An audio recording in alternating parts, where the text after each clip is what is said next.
요한계시록 2장과 3장에는 예수님께서 소아시아에 있는 7교회에 주신 말씀으로 기록되어 있습니다. 그 첫 번째 교회가 에베소 교회였고 빌라델피아 교회는 6번째에 해당하는 교회입니다. 지리적으로 보면 에베소를 중심으로 지중해 연안 쪽을, 에베소가 지중해 연안에 있거든요. 지금의 터키의 서부에 해당하는 지역이죠. 거기에서부터 우리가 그냥 U자 형식으로 이렇게 그리면 돼요.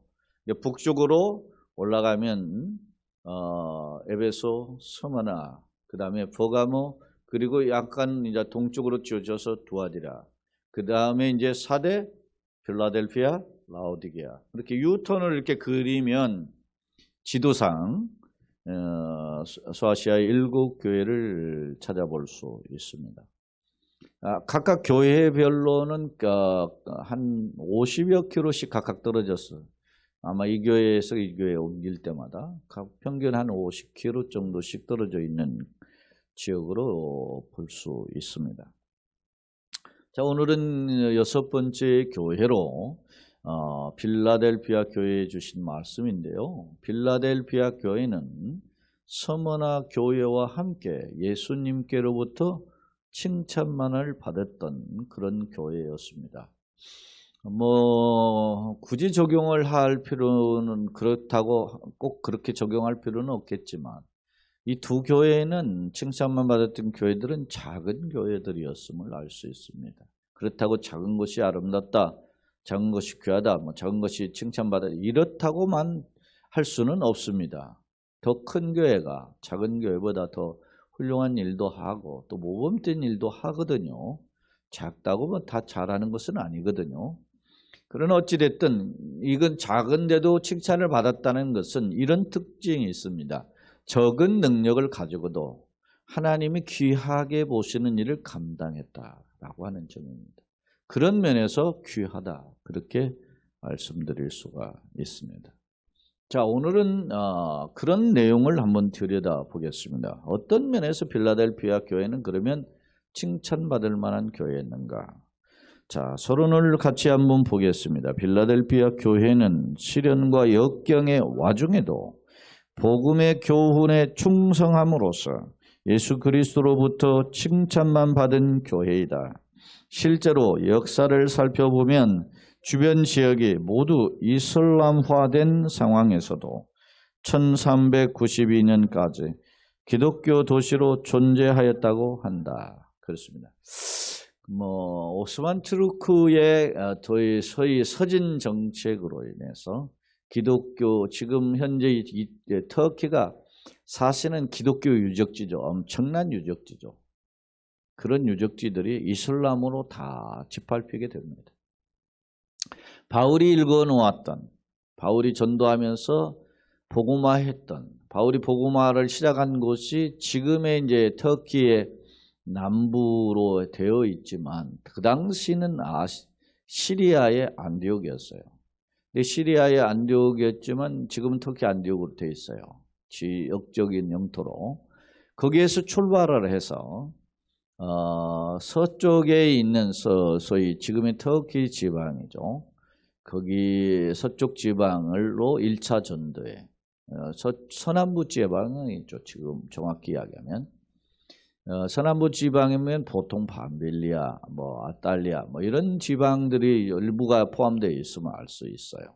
그러니까 그다음 남갈라디아, 이런 식의, 그리고 길리기아 지방, 이런 지방이었다면 2차 전도 여행은 그 1차 전도 여행을 거쳐갔던 곳에서 지금의 이 아시아 지방을 거쳐서 그 북쪽으로 북진을 해서 지금의 소위 터키의 서북부에 해당하는 지역까지 올라가게 되고 거기서 이제 동쪽으로 방향을 들어서 선교를 하려고 했는데 그 길이 열리질 않아요. 그러던 중에 밤중에 환상을 보고 건너와서 우리를 도와달라. 그렇게 해서 바울의 환상이 마게도냐 사람들의 환상이에요. 그게 마게도냐는 지금의 유럽에 해당하죠. 그래서 그걸 타고 배 타고 이제 유럽에 건너가고 빌립보를 거쳐서 마게도니아의 지역인 데살로니가, 베레아 이런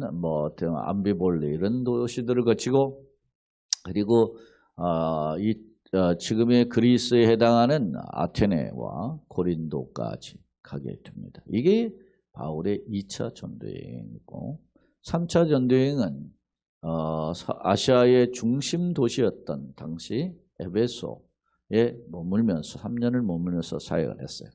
그러니까 이게 바울의 전도 여정을 되짚어 보면 이 사실은 또 이렇게 그 초대교회에 소위 기독교 5대 도시라고 하면 예루살렘이 먼저 들어가겠죠. 예루살렘, 그리고 로마까지 복음이 확장됐기 때문에 로마도 들어가고, 그 다음에 이제 소위 동로마, 서로마 갈라질 때 동로마, 서로마는 로마지만 동로마는 콘스탄티노플입니다. 지금의 터키 이스탄불이죠. 이스탄불. 그리고 이집트의 알렉산드리아. 그리고 지금 터키의 남부인 시리아의 안티옥입니다. 이게 소위 기독교 5대서. 그러니까 기독교의 유적지죠, 전부 다. 근데 그것을 지금 이슬람이 서진하면서 전부 다 짓밟아 버렸죠. 그래서 터키의 약간 서부에 치우쳤죠. 중서부 지역엔 가파도키아 같은 지역을 가보면 지금도 기독교 유적지들이 있는데 전부 다 이렇게 온전한 그게 없어요. 벽화들이 그리스식 벽화들이 있는데 외부로 이렇게 내칠 동굴 같은데 이렇게 벽화가 그려져 있는데 그리스의 그 예수님의 그 형상을 한 것들 전부 다 긁어버렸어요. 이슬람에. 그래도 그거 일부만 남았는데 그 이슬람들 남아서 그 아이러니하잖아요. 최소한 이스라엘은 한국을 고맙다고 한다. 한국은 맹방은 아니지만 한국은 참 귀한 나라다고 생각한다는 거예요. 왜 그러느냐? 중동 전쟁 그렇게 일어나고 저기 해서 막 포탄이 날라왔는데도 끊임없이 예루살렘을 방문하는 사람들이 퍼센테이지로 세계에서 제일 많은 나라가 대한민국이래. 왜냐? 여기서 성경 유적지 많이 가잖아요. 성지순례라는 이름으로. 그러니까 저 사람들은 좀 희한하다. 근데 그들이 우리가 믿는 예수님 메시아닉 주죠. 그 이스라엘에서 보면 메시아닉 주거든요. 유대교에서 볼 때. 이단이에요, 사실 메시아닉 주가. 근데도 와. 그런데 그렇지만 고맙게 생각해. 근데 여러분 보세요. 그 다음은 많이 가는 나라가 터키예요. 터키 가잖아요. 그 다음 많이 가는데 이제 그리스하고 로마를 가는데 터키에는 고마워 생각 안 해요.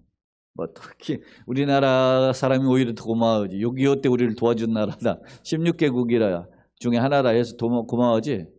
터키는 우리나라에서 기독교인들 굉장히 많이 가는 곳이에요. 가보면 전부 다 장사꾼들이고 아랍인들이 장사를 잘해요. 그대로 역사를 이렇게 보면. 근데 그런 게 없어요. 그러니까 좀 어떤 면에서 좀 그렇죠. 그러니까 우리가 그냥 볼 것만 보고 마는 거지. 우리 많은 사람이 그러잖아요. 왜 절간 놀러 가냐고. 그냥 문화 유적지라고 해서 가보는 거야. 네? 가보는 거지. 그게 우리가 불교를 먹여 살리려고 가는 거 아니잖아요. 그런 개념이라고 보면 됩니다. 자, 이야기가 확단됐는데 이 필라델피아 지역은 그렇게 이슬람화 되는 과정에서도 그게 이제 오스만 투르크의 그 제국들이 소위 말하는 500년 6세기죠. 그때부터 밀고 들어와 가지고 그렇게 하고 하는 과정에서도 1300년대 1392년이면 14세기 말까지 이렇게 기독교 복음을 유지한 교회였다면 굉장히 오래 버텼다는 거예요. 사실 가바도기안 시가도 이야기했지만 그 가바도기안의 지하에 되면은 20m, 30m만 굴파고 내려가는 거예요. 아주 미로로 내려가서 그렇게 신앙을 했어요. 그러니까 햇빛을 보지 못하고 사는 거예요. 여러분 햇빛을 보지 못하면 여러 병이 걸리죠. 그리고 동굴 자체가 습하니까 각종 피부병에서 고생하죠. 그러니까 우리가 제가 또 지난주에 가보니까 필리핀 난 못 살겠다 그런 생각이 딱 들더라고. 그 며칠 있쯤 저 몇 번 필리핀 몇 번 갔죠. 그런데도 갈 때마다 느끼는 거죠. 그게 우리 인간이에요. 좀 편한 거. 여러분 에어컨이라도 있으니까 편안하죠. 에어컨 꺼봐요. 어제도 이렇게 란을 바꿨어요. 이게 우리 난들이 보통 한 두 달 이렇게 보는데 안 볼 수도 있어. 그냥 이번에 없애버릴까? 제가 다음 주쯤에 이제 상반기를 결산한 내용들 한번 잠깐 그렇게 언급하긴 할 텐데 그 교육비도 별로 안 내니까 이게 뭐 화분 하나에 뭐 돈 10만 원씩 하기 때문에 적지 않은 돈이죠 이게. 그렇지만 물론 뭐 우리 권사님도 그렇게 달마다 헌신하시는 분이 있지만 그거 안 해도 쓸 돈이 있거든요. 고정적으로 나가는 돈. 그렇기 때문에 이거 화분을 하지 말을까 하는 생각도 있는데 그래도 그냥 중심으로 했는데 어제 그 장로님 아드님이 이제 장가가지고 물려받아가지고 그 화원을 해요. 근데 목사님 내가 그래 거기 하우스 비닐하우스가 화원이거든요. 그거 덥지 그랬더니 목사님 여기가 더 더워요. 그래. 문을 하나 열어놨는데 목사님이 이렇게 하면은 화분 금방 죽는다고. 그래서 어제도 밤 늦게 저녁 늦게 제가 창문을 닫았는데 이것저것 했는데 창문 열어놓으면 막 여러 뭐 벌레도 들어오고 막 희한해요. 어디서 그렇게 들어오는지 그렇더라고. 덥다고 막 그래. 근데 우리가 더우면 조금만 더워도 덥죠. 근데 이 필라델피아 교회를 보면서 참 적은 능력을 가지고 충성한 그런 교회였다. 그런 생각을 하게 돼요. 자, 신앙의 뿌리와 유산은 이처럼 매우 중요하다. 그렇다면 당시 교회의 상황은 어땠을까? 시대적 배경과 함께 교회를 향한 필라델피아 교회죠. 향한 주님의 칭찬을 보면 무엇인지 약속은 뭔지 살펴보자 그랬습니다. 자, 성경으로 한번 오겠습니다. 필라델피아 교회 사제에게 편지하라 그랬습니다. 필라델피아인데 필라델피아는 지난 시간에 사대교회 봤죠? 사대에서 이제 동쪽으로 약간 치우치면서 남쪽으로 40km 지점인 산지인 고원지대로서 포도 생산지. 이제 산지니까 이렇게 언덕에 이제 숲 나무들이 있는 그래서 포도 생산지여서 작은 아테네라 그렇게 불려진 곳입니다. 교통의 요지로 상공업이 발달해요. 교통이 발달되면 무역을 하는 사람들의 왕래하죠. 그래서 상거래가 발달되었고 버가모의 왕 아탈로스 2세가 건립을 했었다 그래요. 그런데 동생을 사랑한다. 사람함이 아니고 사랑함입니다. 제가 이걸 확인했는데 이게 읽다 보면 또 이렇게 보여요.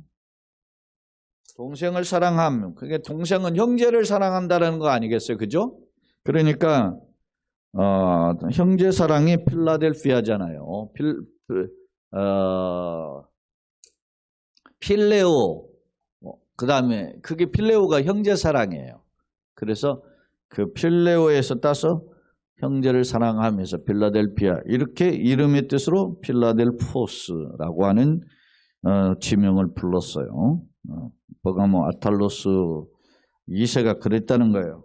그 뒤에 서기 17년 지금 이때가 주어진 메시지가 빨리는 서기 한 80년 아니면은 보통 90년 요 사이에 주어진 메시지거든요. 그러니까 그 이전에 17년에 지진으로 폐허가 되고 소위 데오 가이사라 이 데오는 새 뉴 그런 뜻이죠. 가이사라는 황제 가이사라는 뜻, 황제라는 뜻이죠. 새 황제라는 이름으로 도시 이름을 필라델피아에서 데오 가이사라로 바꿨어요. 그 다음에 베스파니안 황제에 따라서 플라비아로 개명했어요. 예. 이 베스파니안이 누구냐? 베스파시안이라고 써 있는 이 베스파시안이 누구냐면 예루살렘을 멸망시켰던 그 장군이 타이투스 디도죠. 디도의 아버지예요. 이 베스파시안이. 그 이름을 따라서 플라비아로 개명하기도 했었는데 본래 이름은 필라델피아라는 겁니다. 참고로 이 빌라델피아의 교회는 이제 뭐 세 번째 화면에도 제가 이렇게 제공을 하겠지만은 거기에 보면 암비아라고 하는 빌립의 딸들과 같은 소위 예언한 기도하며 예언하는 예언자들이에요. 암비아라고 하는 여선지자를 통해서 소위 유대인들이 변화되고 부흥하는 그런 경우가 있었다. 이렇게 알려져 있습니다. 그 후에 자, 빌라델피아는 이런 역사적 배경을 가지고 있습니다. 자, 빌라델피아 교회 사자에게 편지하라. 거룩하고 진실하사 다윗의 열쇠를 가지신 이. 자, 예수님에 대한 수식어입니다. 다윗의 열쇠. 열쇠라는 것은 뭡니까? 어떤 문을 들고 다니는 게 있죠. 이번에도 제가 필리핀의 마닐라 대성당에 갔는데 마닐라의 대성당은 최고의 성당이죠. 필리핀은 카톨릭 국가잖아요. 카톨릭 국가는 모든 행사는 마닐라 대성당에서 주로 이루어지는데 거기에 가보니까 베드로 상이 그 동상에 앉아있는 동상이 있더라고요. 베드로가 이렇게 가지고 있는데 뭘 가지고 있겠어요? 열쇠꾸러미 들고 있는 그 형상화예요. 그 열쇠를 형상화했지만 그 열쇠라는 개념이 뭐겠어요? 어딘지를 들고 나가는 그런 기준이잖아요. 네? 그러니까 이 로마 가톨릭은 그런 형상화를 잘해요. 근데 그 열쇠라는 것은 그런 개념은 아니잖아요. 사실은 엄밀히 말하면 우리가 개념의 열쇠잖아요. 문을 열고 들어갔다. 만약 천국문이 뭐 대문이 있습니까? 없죠. 그렇지만 그것을 우리에게 인식시켜주기 위해서 뭘 해요? 천국문이라고 이야기해요. 천국문 앞에서 우리 맞이한다. 이런 개념을 이야기하는 거죠. 우리가 어디 왕궁에 들어가면 왕궁문이 있죠. 그런 것처럼. 그런 거. 자, 다윗의 열쇠라는 말은 다윗 왕국의 정통성, 다윗의 후손, 다윗의 왕권 그런 의미를 가지고 있단 말입니다. 자, 이 말은 무슨 말입니까? 이 말은 소위 사무엘하 7장에 선지자 나단을 통해서 하나님께서 다윗의 후손을 통해서 왕위가 끊이지 않는 그런 왕국을 세우겠다 약속했거든요. 그 왕국이 무슨 왕국이에요? 메시아 왕국, 메시아. 그러니까 다윗의 열쇠를 가졌다는 말은 누구라는 거예요? 졸립인가 보다. 에어컨을 앞에 것도 들어야 되겠네. 더워가지고. 다윗의 왕국이라는 말은 메시아의 왕국을 가지시냐란 말입니다. 메시아의 열쇠를 가지시니. 근데 그분이 어떤 분의 수식어를 냈잖아요. 거룩하고 진실하사. 죄가 없으시고 그 약속을 반드시 이루시는 분. 그게 거룩하고 진실하신 분입니다. 그런 분이 이제 뭐예요? 곧 열면 닫을 사람. 그러니까 천국문을 열면 누가 닫지 못하죠. 예수님이 열어놓으시면 닫을 사람이 있고 닫으면 열 사람이 없죠. 그러니까 예수님은 내가 곧 길이요 진리요 생명이 나로 말미암지 않은 아버지가 올지 없지요. 그분이라 말입니다. 그런 분입니다. 그런 분이 이제 이르시되 라고 하면 그분이 바로 누구요?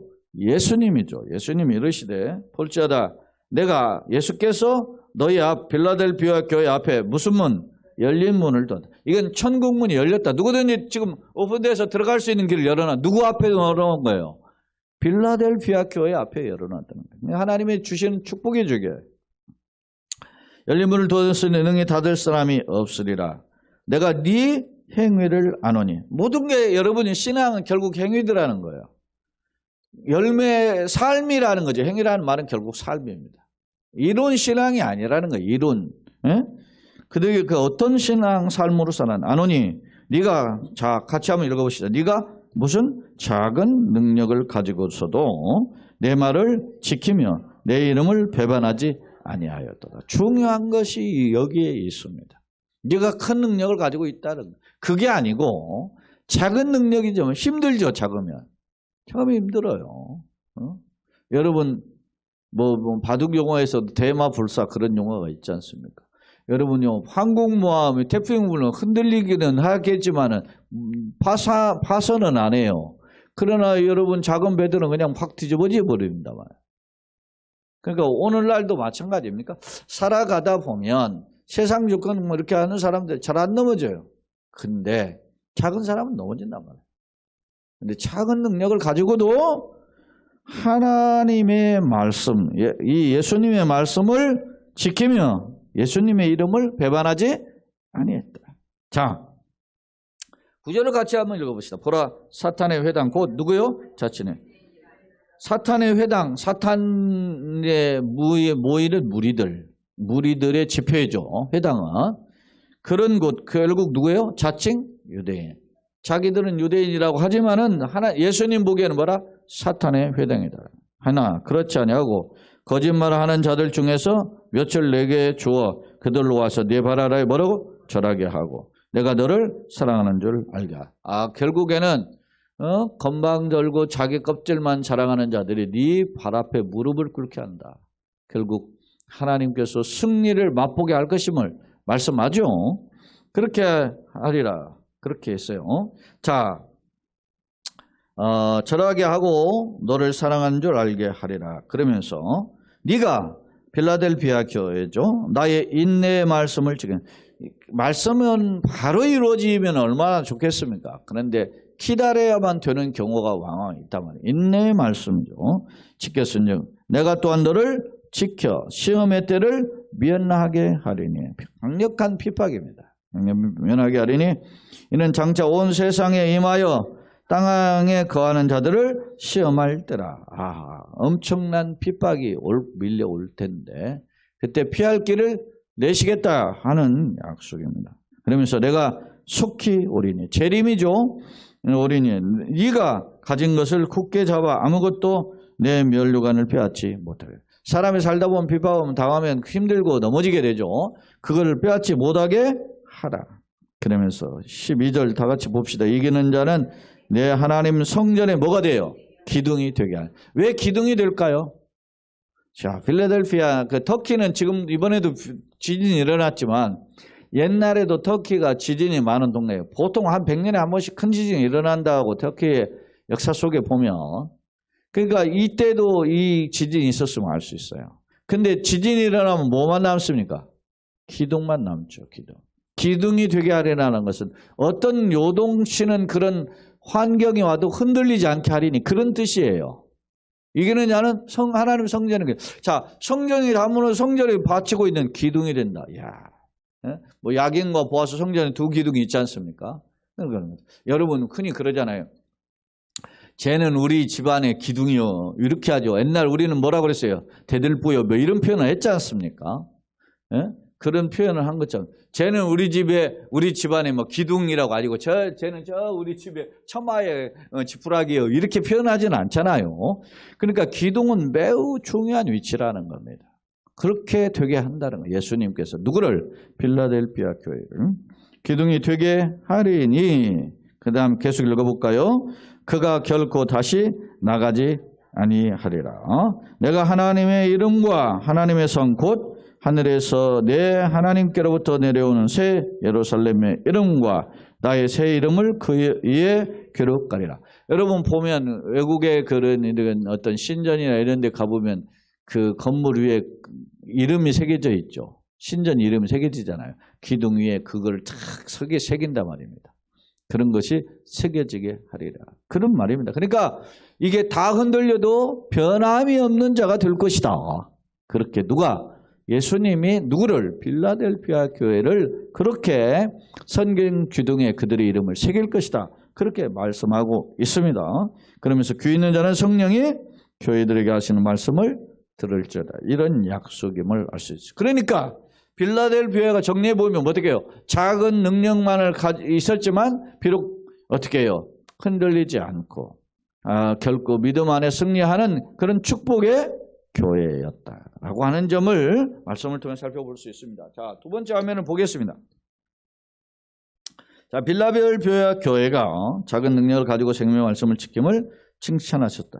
다윗의 열쇠, 이사야 22장 15절에서 25절의 말씀을 반영하는데요. 과거 이게 이제 엘리야김이라는 사람이 다윗의 집에 다윗의 그 왕궁의 내탕고를 관리하는 이 일꾼인데, 그런 것처럼 예수께서 하나님 나라의 문을 열고 닫는 영생의 수여권을 소유하고 계신다. 아까 열린 문이란 천국문이거든요. 그런 것을 가지고 계신데 열면 닫을 자가 없고 닫으면 열 자가 없는 분인데 그 열쇠를 너에게 주었다. 그렇게 이야기하고 있어요. 자, 진정한 천국 열쇠는 예수님이 가지고 오셨다. 그러니까 베드로에게 바요나 시몬아 내가 복이 있다. 그러면서 세 가지를 이야기했잖아요. 뭐라고 했어요? 이름을 시몬에서 베드로 반석으로 바꿔주시고 그리고 그 이름 반석 위에 음부의 권세가 이기지 못한 교회를 세우는 권세를 주시죠. 그리고 또 뭘 했어요?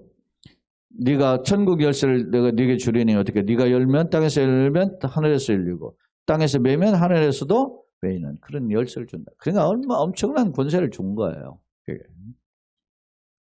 자, 9절로 11절 주님께서도 빌라델피아 교회를 지키심으로 시험의 때를 면하게 하신다. 교회의 현실을 반영하는 유대인들의 혈통주의에서 예수의 메시아심을 부인하는 그런 무리들이 있었는데 그것을 예수님은 뭐라고 그랬어요? 사탄의 회당이라 그렇게 이야기했어요. 자, 마지막 12절로 13절은 이기는 자에게는 성전의 기둥이 된다. 기둥은 지진 와도 무너지죠. 그런 것처럼 기둥에 주님의 이름을 새겨 넣을 것이다. 이랬어요. 성전 기둥은 당시 잦은 지진으로 건물이 폐허가 될 때 기둥만 나왔던 것을 상기하는 그런 것입니다. 유명한 조지 레드라고 하는 신학자, 바울 신학자, 이는 하나님의 약속은 요동치 않는다라고 하는 것을 강조하는 표현이다. 이렇게 해석을 했어요. 자, 세 번째 화면입니다. 자, 빌라델피아 교회의 배경과 특징, 주님의 약속문은 뭐냐? 앞서 4대의 교회의 사대에서 동남쪽으로 약 40km, 우리로 말하면 백리죠. 자, 고원지대로 포도 생산지였고 작은 아테네로 불렸어요. 자, 교통의 용지로서 상공이 발달됐고 버가모의 아탈로스 2세가 건립했는데 동생을 사랑한다는 뜻으로 비달라델포스라 불렀습니다. 자, 서기 17년 지진으로 폐허가 되고 그 이름 새 황제로 데오가이사라로 이름을 바꿨다가 베스파시안 황제 때 플라비아로 이름을 개명한 적이 있다라는 겁니다. 자, 교회 특징은 암미아라고 하는 이 빌립 딸들과 동등히 제나는 여선지자를 가리켜요. 그러니까 빌립의 딸들이 예언하는 선지자였잖아요. 그런 위치처럼 유대인들이 이 여인의 활동으로 계중하고 그렇게 해서 한때 이렇게 교회가 성장했음을 엿볼 수 있습니다. 그 다음에 이제 적은 능력으로도 말씀을 지키며 주의 이름을 배반치 않았다. 마치 소위 세상에서 살지만 세상에 속하지 않는 거룩한 자의 모습임을 엿볼 수 있습니다.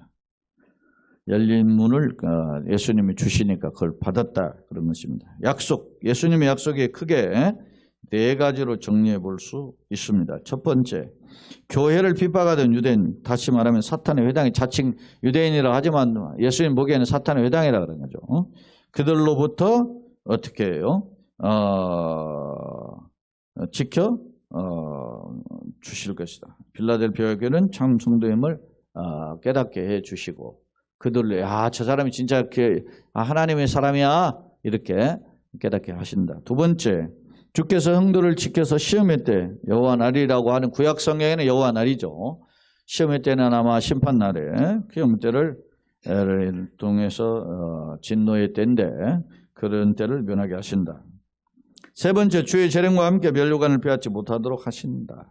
그러니까 결국 그들에게 보여진 상, 어떤 도전과 역경도 그들에게 주신 약속을 바꿀 수 없다라는 것입니다. 마지막으로 신앙 승리자에게는 결국 하나님의 성전의 기둥이 되게 하고 그 기둥에 이름을 새긴다라고 하는 겁니다. 이는 당시 지진으로 뼈대만 남았던 그 어떤 도시들의 배경을 가지고 있는데 결코 흔들리지 않는 자가 될 것임을 약속하는 표현입니다.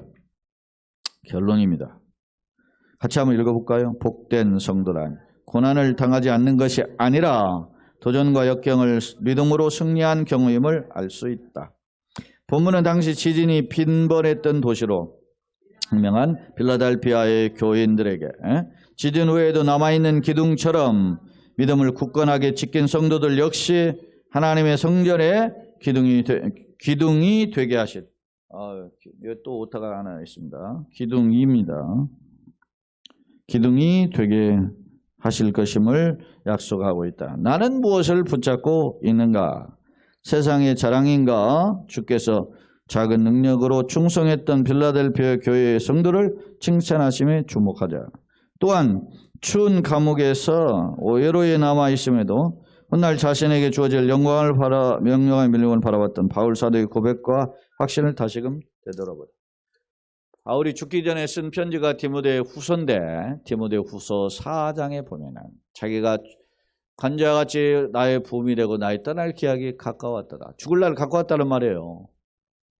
그런데 이제 곧 의로우신 재판장이 내게 의의 영광의 멸관을 예비하셨을 뿐만 아니라 내게만 아니라 주의 나타나심을 사모하는 모든 자에게 도니라 라고 권면하고 있잖아요.